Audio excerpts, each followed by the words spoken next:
I'm here in the Piazza Grande of Arezzo, which is the city's central urban space.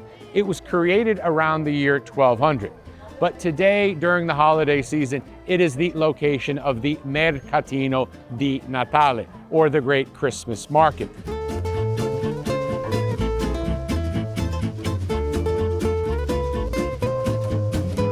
Where the city celebrates Christmas by offering its visitors various specialties and traditional novelties such as spiced wine, the various desserts that are offered here as well, roasted, spitted meats also on the table.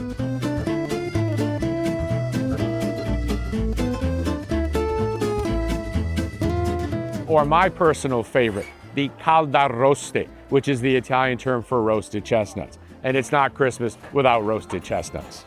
Grazie, signore. Grazie, grazie.